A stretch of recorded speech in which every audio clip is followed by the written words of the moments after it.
TNPSC போட்டித் தேர்வு மாணவர்கள் அனைவருக்கும் மனமார்ந்த வாழ்த்துக்களும் பாராட்டுகளும். நாம் இந்த வீடியோவில் பேரறிஞர் அண்ணா அவர்களைப் பற்றியும் அவர் ஆட்சி காலத்தில் கொண்டு வரப்பட்ட சீர்திருத்தங்கள் மற்றும் நிர்வாகத்தை பற்றியும் விரிவாக பார்க்கலாம். நண்பர்களே, நாம் சென்ற வகுப்பில் தந்தை பெரியார் அவர்களை பற்றியும் அவருடைய சுயமரியாதை இயக்கத்தை பற்றியும் அனைத்து தகவல்களையும் பார்த்திருக்கிறோம். பார்க்காதவர்கள் நம்முடைய யூடியூப் சேனலில் பதிவேற்றம் செய்யப்பட்டுள்ளது, பார்த்து பயன்பெறுங்கள் நண்பர்களே. இன்றைய வகுப்பில் பேரறிஞர் அண்ணா அவர்களை பற்றியும் அவருடைய நிர்வாகத்தை பற்றியும் இப்போது பார்க்கலாம். ஏனென்றால் இது டிஎன்பிசியில் அடிக்கடி கேள்விகள் கேட்கக்கூடிய முக்கியமான தலைப்பு நண்பர்களே. அதனால்தான் இந்த முக்கியமான தலைப்புகளை பார்த்து வருகிறோம். அதற்கடுத்து நீதி கட்சி என்பதை பற்றி அடுத்த வகுப்பில் பார்க்கலாம் நண்பர்களே. அதுவும் முக்கியமான தலைப்பு. அதிலிருந்து கண்டிப்பாக கேள்விகள் கேட்டுக்கொண்டே இருக்கிறார்கள். கூடுமானவரை தேர்வுக்கு முன்பாக எவ்வளவு முடியுமோ அவ்வளவு பார்க்கலாம். இப்பொழுது அண்ணா அவர்களை பற்றிய பார்க்கலாம் நண்பர்களே. 1909 செப்டம்பர் 15ஆம் தேதி காஞ்சிபுரத்தில் ஒரு செங்குந்தர் நெசவாளர் குடும்பத்தில் பிறக்கிறார். சென்னை பச்சையப்பன் கல்லூரியில் பொருளாதாரத்தில் முதுகலை பட்டம் பெறுகிறார். அவருடைய முதல் கட்டுரை தமிழரசு பத்திரிகையில் வெளியாகிறது. இவருடைய ஆங்கில கட்டுரை போட்டி முதல் பரிசை பெறுகிறது. இவரது முதல் சிறுகதை ஆனந்த விகடனில் வெளியானது. இவருடைய ஆங்கில பேராசிரியர் வரதராஜன் அண்ணாதுரையை பொது வாழ்க்கைக்கு அறிமுகப்படுத்தினார். நீதி கட்சியின் பேச்சு புயல் என்று அழைக்கப்பட்ட ஏ. ராமசாமி முதலியாரின் தேர்தல் பிரச்சார குழு பொறுப்பாளராகவும் அண்ணாதுரை அவர்கள் இருந்தார். மேயர்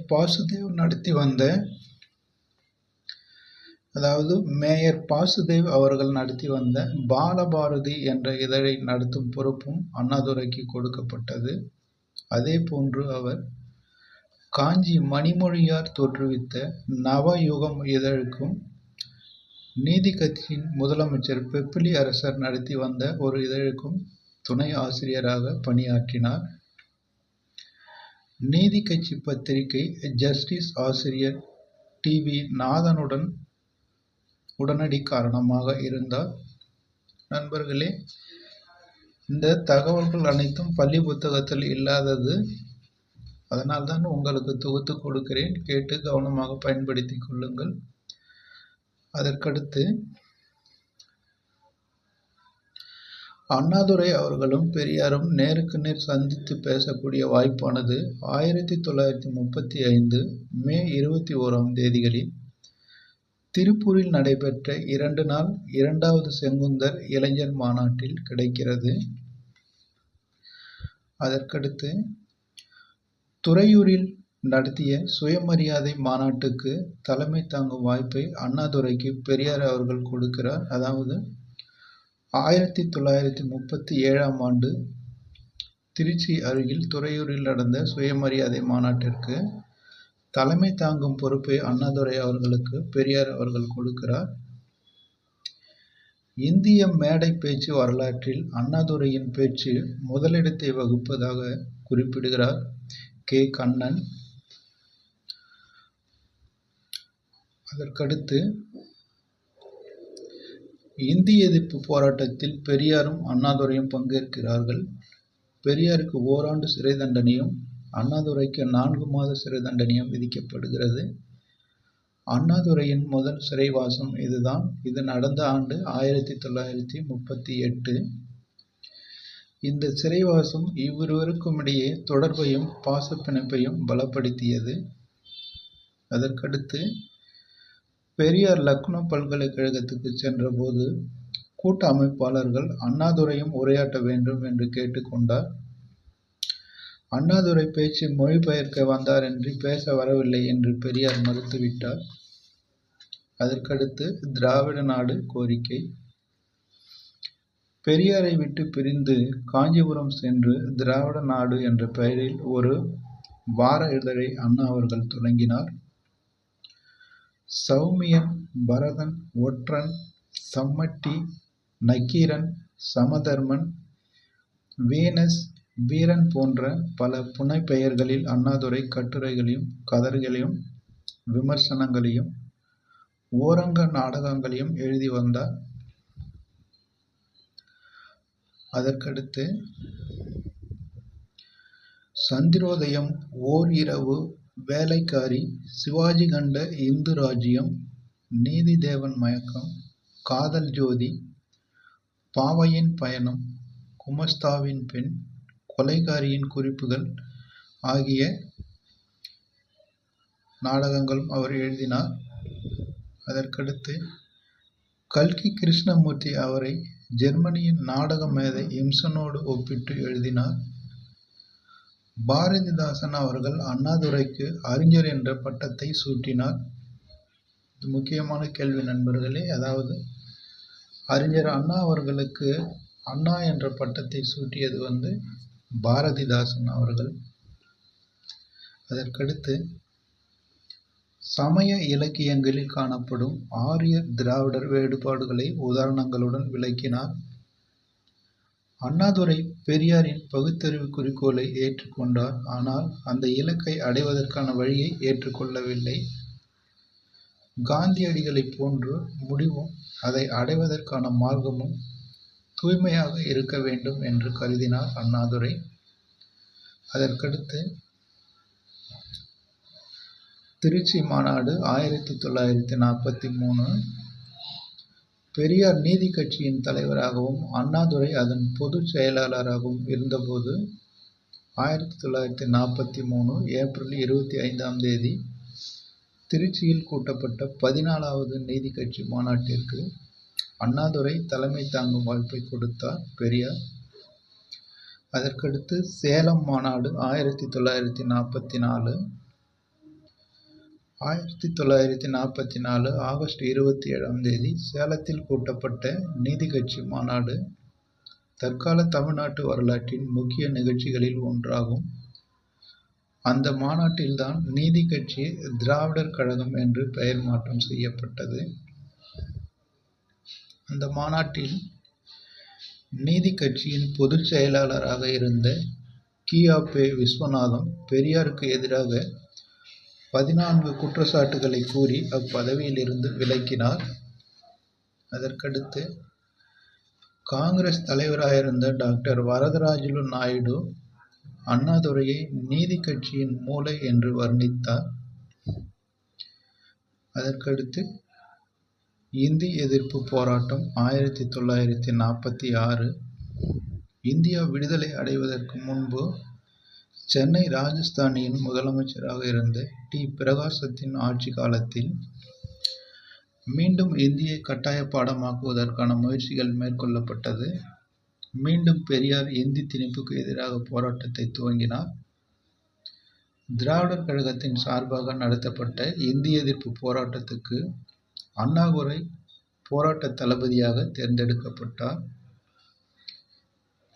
அதற்கடுத்து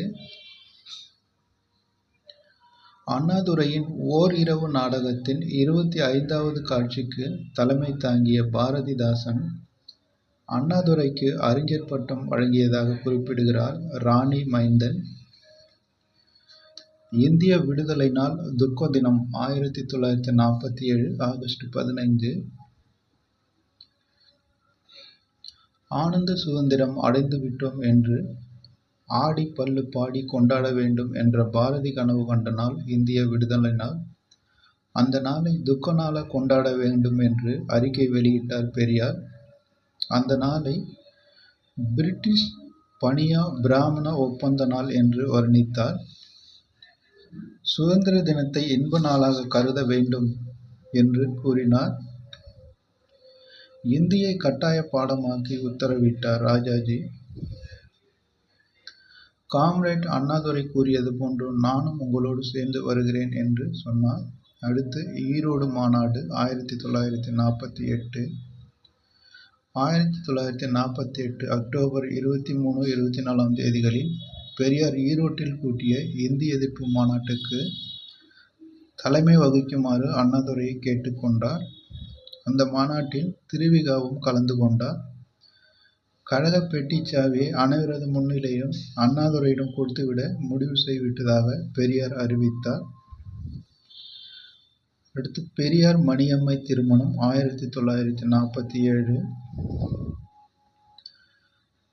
மணியம்மையை வாரிசாக்குவதற்காகவே இந்த சட்ட ரீதியான பதிவு திருமணம் செய்து கொள்ளப்பட்டது. பெட்டி சாவியை அண்ணாதுரைக்கு பதில் மணியம்மையிடம் ஒப்படைப்பதற்கான சட்ட ஏற்பாடு திருமணம் என்று அண்ணாதுரை நீட்டிப்பது இயலாது என்று திராவிடர் கழகம் இரண்டாக பிரிவுபட்டது. அடுத்து திராவிட முன்னேற்றக் கழகம் 1949. 1949 செப்டம்பர் 17 சென்னை பழவக்கார தெரு 7ஆம் எண் இல்லத்தில் கூடி திராவிட முன்னேற்றக் கழகம் என்ற பெயரில் ஒரு புதிய கட்சியை துவக்க தீர்மானித்தார் அண்ணாதுரை. அண்ணாதுரை திமுகவின் பொதுச் செயலாளர் பொறுப்பை ஏற்றுக்கொண்டார். திமுக தோற்றுவிக்கப்பட்ட அன்று மாலையே சென்னை ராபின்சன் பூங்கா மைதானத்தில் கழகத்தின் தொடக்க விழா நடைபெற்றது. பெத்தம்பாளையம் பழனிசாமி அக்கூட்டத்திற்கு தலைமை தாங்கினார். அங்கு தங்கியிருந்த வீட்டிற்கு அறிவகம் என்று பெயரிடப்பட்டது. ஒரே மாதத்தில் 600க்கும் மேற்பட்ட கிளை கழகங்கள் துவங்கப்பட்டு 50,000 உறுப்பினர்கள் சேர்க்கப்பட்டனர். திமுக துவங்கப்பட்ட போது, அதாவது 1949 செப்டம்பர் 17 குமாரசாமி ராஜா சென்னை ராஜஸ்தானின் முதலமைச்சராக இருந்தார். திமுகவின் தோற்றம், வளர்ச்சி, அதன் எதிர்காலத்தை பற்றி சரியாக கணிக்க முடியவில்லை. அக்கட்சியை தேசவிரோத சக்தியாகவே அவர் பார்த்தார். அண்ணாதுரையின் ஆரியமாழை வெளியிடப்பட்டு 7 ஆண்டுகளுக்கு பின் தடை செய்யப்பட்டது. அந்த ஆண்டு 1950. குமாரசாமி ராஜாவுக்கு பின் முதலமைச்சரான ராஜாஜி அறிமுகப்படுத்திய பகுதி நேர படிப்பு திட்டம், அதாவது குலக்கல்வி திட்டம் என்று பெயரிடப்பட்டு அத்திட்டத்திற்கு எதிராக திமுக மாபெரும் போராட்டத்தை நடத்தியது. மக்கள் திமுக பக்கம் இருந்தமையால் காங்கிரஸுக்குள்ளே இத்திட்டத்திற்கு எதிர்ப்பு இருந்தாலும் ராஜாஜி பதவி விலக வேண்டியதாயிற்று. இந்நிகழ்ச்சியும் திமுகவின் அரசியல் பசிக்கு தீனியாயிற்று.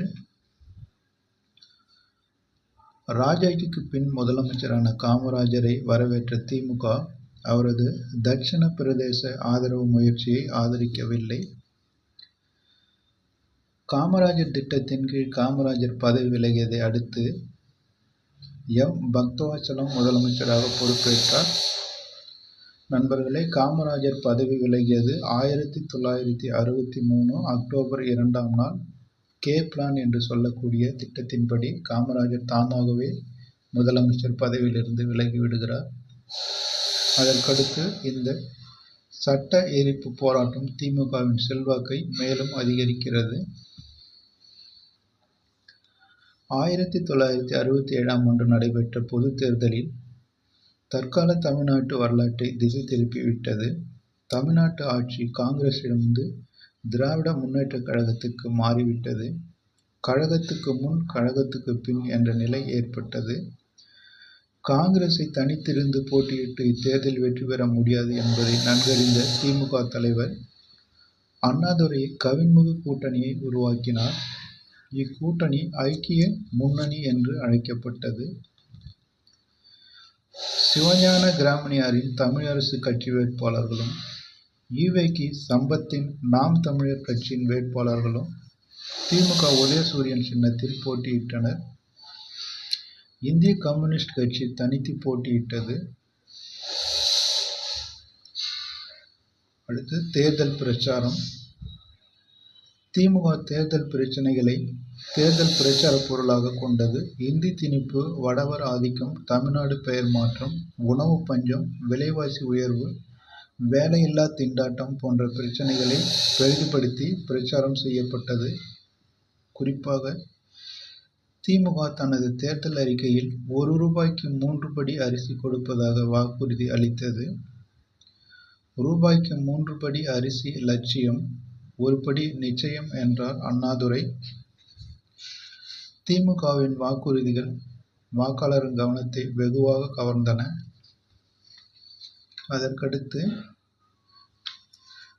இந்தியாவில் வேறு எந்த கட்சிக்கும் கிடைத்திடாத வரலாற்று சாதனையாக திமுக வெற்றி பெறுகிறது. கருணாநிதி திமுக வெற்றியை சோக சம்பவம் என்று கூறுகிறார் பெரியார். அதற்கடுத்து அமைச்சரவை 1967 மார்ச் 17 சி.ப. ஆதித்தனார் சட்டப்பேரவை சபாநாயகராக தேர்ந்தெடுக்கப்படுகிறார்.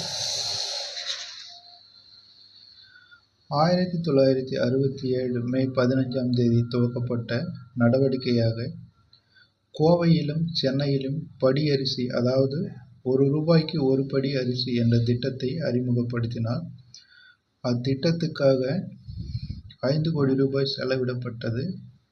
அத்திட்டத்தால் 31 லட்சம் ஏழைகள் பயனடைந்தார்கள். அடுத்து விவசாய வளர்ச்சி. ஜமீன் ஒழிப்பு சட்டத்தின் விளைவாக நலிவிழந்தோருக்கு பட்டா வழங்குவதற்கான அரசாங்க ஆணை பிறப்பிக்கப்பட்டது. நில உச்சவரம்பை 30 ஏக்கரில் இருந்து 15 ஏக்கராக குறைப்பதற்கான நடவடிக்கை எடுக்கப்பட்டன. அண்ணாதுரை அவரது பொருளாதார கொள்கைக்கு விஞ்ஞான சோசியலிசம், சயின்டிபிக் சோசியலிசம் என்று பெயரிட்டார். சோசியலிசம் என்பது சேம நலம் மட்டுமல்ல, சேமத்துக்கு உரி தருவது மட்டுமல்ல, சமத்துவத்தை உண்டாக்க பாடுபடுவது சோசியலிசம் என்று வரையறுத்தார். இதைத்தான் காந்தி கடையனுக்கு கடை தேற்றம் என்று கூறினார். நேரு கண்ட கலப்பு பொருளாதார திட்டமாக இது இருந்தது. அதற்கடுத்து நேருவின் கலப்பு பொருளாதார கொள்கையும் சேர்ந்தே சிறந்த கலவையே அண்ணாவின் விஞ்ஞான சோசியலிசம் ஆகும். தொழில் பெருக்கம். சேலம் எஃகு ஆலையும் தூத்துக்குடி துறைமுகமும் உடனடியாக கொண்டு வருவதற்கான முயற்சிகள் மேற்கொள்ளப்பட்டது. 1967 ஜூலை மாதம் தொழில் எழுச்சி நாள் கொண்டாடப்பட்டது. அதற்கடுத்து வீராணம் ஏரி கிபி 10ஆம் நூற்றாண்டில் சோழர் காலத்தில் கட்டப்பட்டது. இந்த ஏரிக்கு கொள்ளிடத்திலிருந்து வடவர் வழியாக தண்ணீர் கொண்டு வரப்பட்டது. சமுதாய சீர்திருத்தம். சமுதாய சீர்திருத்தமே நீதி கட்சியின் வழிவந்த திராவிட அமைப்புகளின் மூல மந்திரமாக இருந்தது. பெரியார் மனமாற்றத்துக்காக காத்திருக்காமல் அரசாங்க அதிகாரத்தின் மூலம் சமுதாய சீர்திருத்தம் செய்ய முடியும் என்று கருதினார் அண்ணா. 1967 ஜூலை 18 இந்து திருமணங்கள் திருத்த மசோதா சட்டப்பேரவையில் அறிமுகப்படுத்தினார். இந்த மசோதா சுயமரியாதை திருமணங்களுக்கு சட்ட அங்கீகாரம் அளித்தது. வரி கொள்கை. இருப்போர் கொடுக்க வேண்டும், இல்லாதோர் பயனடைய வேண்டும் என்பதே அண்ணாவின் வரி கொள்கையாகும். அதற்கடுத்து 1967 ஜூலை மாதம் அரசாங்க தலைமைச் செயலகத்தின் பெயரை தமிழ்நாடு அரசாங்க செயலகம் என்று மாற்றி அமைக்கிறார். அதற்கடுத்து 1969 ஜனவரி 14 சென்னை மாகாணத்தின் பெயரை தமிழ்நாடு என்று அதிகாரப்பூர்வமாக அறிவிக்கிறார். தமிழ்தான் தமிழர்களை ஒன்று சேர்த்தது என்பதில் அண்ணா பெருமிதம் பூரிப்பும் கொள்கிறார். முதலமைச்சர் நலநிதி துவங்கப்படுகிறது. பொதுமக்களிடமிருந்து நிதி திரட்டப்பட்டு 3000 வீடுகள் கட்டி முடிக்கப்படுகிறது. அதற்கடுத்து முதல் உலக தமிழ் மாநாடு 1966 பிப்ரவரி 16, 23 தேதிகளில் மலேசியாவின் தலைநகர் கோலாலம்பூரில் நடைபெற்றது. அண்ணாவின் ஆட்சி காலத்தில் நடைபெற்ற 2வது உலக தமிழ் மாநாடு 1968 ஜனவரி மாதம் துவக்கத்தில் சென்னையில் கோலாகலமாக கொண்டாடப்பட்டது. சென்னை பல்கலைக்கழகத்தில் ஜனவரி 3 - 10 வரை இந்த மாநாடு நடந்தது. அப்போதைய இந்திய குடியரசுத் தலைவராக இருந்த ஜாகிர் உசேன் மாநாட்டை துவங்கி வைத்தார். மாநாட்டிற்கு அண்ணா அவர்கள் தலைமை வகித்தார். 2ஆம் உலக தமிழ் மாநாட்டின் போது தமிழ் சான்றோர்களின் சிலைகள் திறந்து வைக்கப்பட்டன. அந்த உறுதிமொழியின் விளைவாகவே இருமொழிக் கொள்கை மாணவர் போராட்டம் அண்ணாவின் மதிப்பை குறைத்து விட்டதாக கருதுகிறார் ஜெயகாந்தன். அடுத்து மாநில சுய ஆட்சி. 1968 ஜூலை 28 ம.பொ. சிவஞானத்தின் தமிழரசுக் கழக மாநாட்டில் கலந்து கொண்டு பேசிய அண்ணா மாநில சுயாட்சி கொள்கையை பற்றி விளக்கினார். அண்ணாவை திராவிட காந்தி என்று அழைக்கிறார்கள். அண்ணாவின் 1½ ஆண்டு ஆட்சிக்கு பின் 1968 ஆகஸ்ட் 23 எதிர்க்கட்சித் தலைவர் பி.ஜி. கருத்திருமுருகன் தி.மு.க. அரசாங்கத்துக்கு எதிராக சட்டப்பேரவையில் நம்பிக்கையில்லா தீர்மானம் கொண்டு வந்தார். உறுதியில்லா தொழில் கொள்கை, வேளாண்மை, தொழில் நோக்கம், தொழிலாளர் வேலைநிறுத்தம், திறமையற்ற நிர்வாகம், பெருகி வந்த ஊழல் போன்ற குற்றச்சாட்டுகளை முன்வைத்தார். அதுபோக கீழ்வெண்மணி கொடுமை. தஞ்சாவூர் மாவட்டம் கீழ்மணி கிராமத்தில் ஒரு குடிசைக்குள் 42 ஆதிதிராவிட பெண்களும் ஆண்களும் குழந்தைகளுமாக சேர்த்து பூட்டு போட்டு உயிரோடு எரிக்கப்பட்டனர். அண்ணாவை பற்றிய இது சாகர் அகுல்வியா. அண்ணாவின் ஆட்சி சமுதாய நீதிக்கும் பொருளாதார நீதிக்கும் உரிய நடைமுறை முக்கியத்துவம் கொடுக்கவில்லை என்பதே கீழ்வெண்மணி நிகழ்ச்சி எடுத்துக்காட்டுவதாக கூறுகிறார். அதற்கடுத்து அதன் பின் அண்ணா சிவாஜி கணேசன் 125 படமான உயர்ந்த மனிதன் வெளியீட்டு விழாவில் கலந்து கொண்டு நடிகர் திலகத்தை பற்றி பாராட்டி பேசினார். பொங்கல் திருநாளன்று, அதாவது ஜனவரி 14, கலைவாணர் என்.எஸ். கிருஷ்ணன் சிலையை திறந்து வைத்து சிறப்புரை ஆற்றினார். அதுவே அண்ணாவின் இறுதி பொது நிகழ்ச்சியாகும். 1969 ஜனவரி 20 வீட்டு குளியலறையில் மயங்கி விழுந்த அண்ணா சென்னை அடையார் புற்றுநோய் மருத்துவமனையில் அனுமதிக்கப்பட்டார். அதன் பின் 1969 பிப்ரவரி 3 பிற்பகல் 12:20 திராவிட திருவிளக்கு சுடர் அணைந்தது. அண்ணாவின் இறுதி ஊர்வலத்தில் வரலாறு காணாத மக்கள் கலந்து கொண்டு கண்ணீர் துளிகளை காணிக்கையாக செலுத்தினர். அண்ணாவின் இறுதி ஊர்வலத்தில் 1½ கோடி மக்கள் கலந்து கொண்டார் என்று கின்னஸ் புத்தகத்தில் பதிவு செய்யப்பட்டுள்ளது. இது நடந்த சம்பவம் 1983 நண்பர்களே. அதாவது அண்ணாதுரையை பற்றிய சில முக்கியமான விவரங்களை பார்த்திருக்கிறோம் நண்பர்களே. தேர்வு நோக்கில் இது சில விவரங்களை பார்த்திருக்கிறோம். ஏனென்றால் தேர்வுக்கு குறுகிய காலமே இருப்பதால் முக்கியமான விவரங்களை மட்டும் பார்த்திருக்கிறோம். நிச்சயமாக இதிலிருந்து கேள்விகள் கேட்பார்கள் நண்பர்களே. ஏனென்றால் டிஎன்பிஎஸ்சி பொறுத்த வரைக்கும் பெரியார் மற்றும் அண்ணாதுரை பற்றிய கேள்விகள் தொடர்ந்து கேட்டுக்கொண்டே இருக்கிறார்கள். அதனால்தான் இந்த தலைப்புகளை பார்த்து வருகிறோம். அடுத்த வகுப்பில் நீதி கட்சி மற்றும் அதனுடைய சாதனைகளை பற்றி விரிவாக பார்க்கலாம் நண்பர்களே. தெளிவாக கேட்டு பயன்பெறுங்கள். உங்கள் நண்பர்களுக்கும் ஷேர் செய்து விடுங்கள் நண்பர்களே, அவர்களும் பயன்படட்டும். அடுத்து வரும் வீடியோவில் சந்திக்கலாம். நன்றி நண்பர்களே.